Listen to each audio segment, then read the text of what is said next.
Welcome to this first installment of the ATU Jazz Ensemble Commission project. This is Tom Davis, and I'd like to talk a little bit about the development of micromaterial and the way that I've used it, and find it an interesting way and in a compact way to limit selection of ideas and choices so that I can in fact be more creative. Using this method of pitch matrixing tends to take me outside of the box. When I visited Fort Smith in August of '08, I visited the History Museum and learned a little bit about Judge Isaac Parker. The cool hand of his justice reigned in the Indian Territory from 1875 to 1896. And if you use the dates as pitch numbers, there's two similar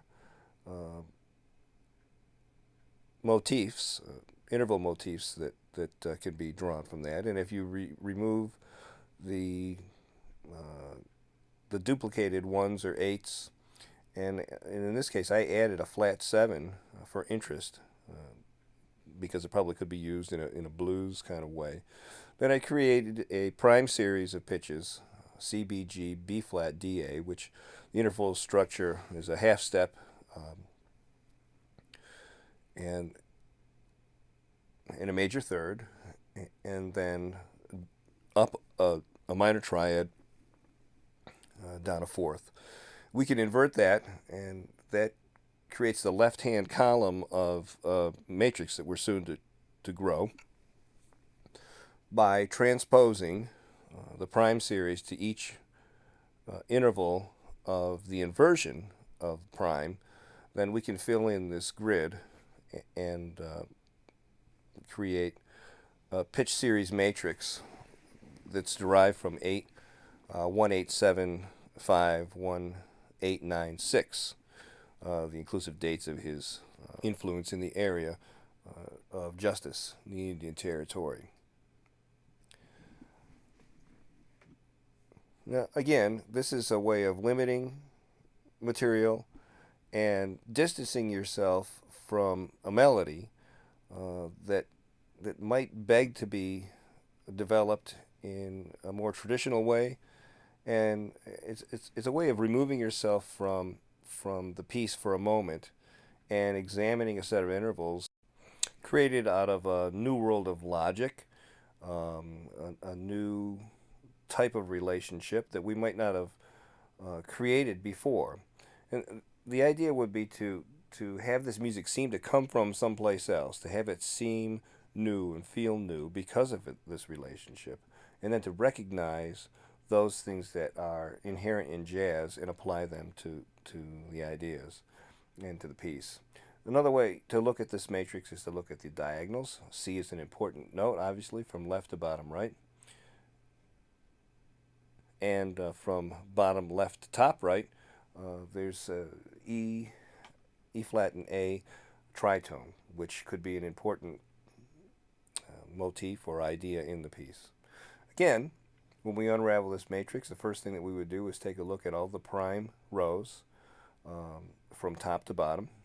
Again, each of these transpositions comes from the intervals or the pitches generated from the inversion of the prime row along the left-hand side.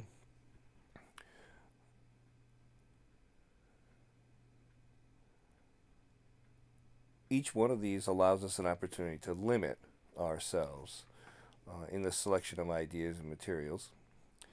In addition to the prime rows, there are also a set of transpositions based on the prime of inversions that travel from top to bottom. Another way to look at the matrix is to divide it up into quadrants. Quite often when I do this, I will pick 2 sets of 3 notes, which does give us a nice manageable number of pitches, and we get quadrants of 9 pitches. Each quadrant could represent a separate and distinct either interval content or harmonic relationship when we start to look at combining intervals. One thing we can do with these quadrants is to unravel them clockwise, and that generates another series, or another set of series of pitches, uh, just localized within each quadrant.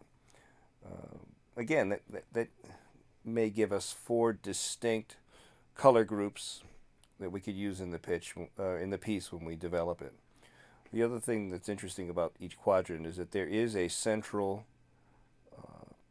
pitch that we're not using if we're moving around the quadrant clockwise. C in quadrant 1, E flat quadrant 2, the very centerpiece pitch, C in quadrant 3, and A in quadrant 4. Notice that there's the same relationship that we would see throughout the bottom left to top right diagonal of the entire matrix. And I think it's important to take the time to parse out what each quadrant could mean, to unravel every quadrant and examine it for its color content. Sometimes we can find that there's some distinct information in each one, and you can see that each quadrant does have um, maybe a key center or a pitch group that's significant. I see D flats, A flats, and C in the first quadrant, and there's a modal chordal reference, three note chord references to major seventh chords in each of the three note pitches, and each of the quadrants has a distinct set of major seventh reference chords. Each one has a root in major seventh and either a third or a fifth in it. In quadrant 2, you see is B flat major seventh and E flat major seventh. Quadrant 3, C, D flat major 7. Quadrant 4 is particularly colorful. It has a D major 7 in it, which could become pretty useful in the piece as we develop it as an abrupt color change.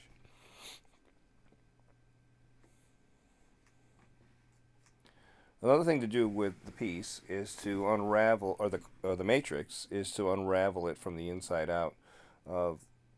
If we looked at inside, middle, and outside circles, so to speak, the center set of pitches is an A diminished triad.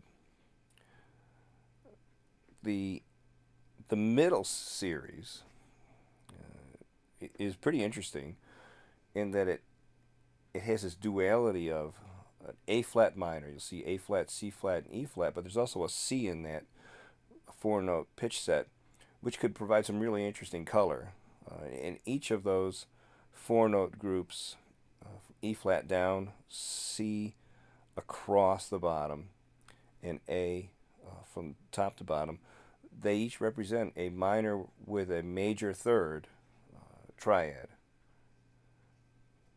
The outside series of pitches is just an elongated series of three note modal major 7 references, which could become important somewhere along in the piece, or maybe not.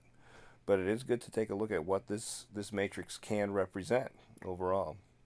Again, this is micro material for the motivic and harmonic and intervallic and melodic development of the piece. Another movie that I post will deal with using the matrix and the distance between notes, the ratio between notes, to create rhythmic ideas. And I'll also talk about the overall form of the piece relative to Judge Parker's career and some of the significant points of his life. We'll find that the ratio of important events in his life is quite interesting.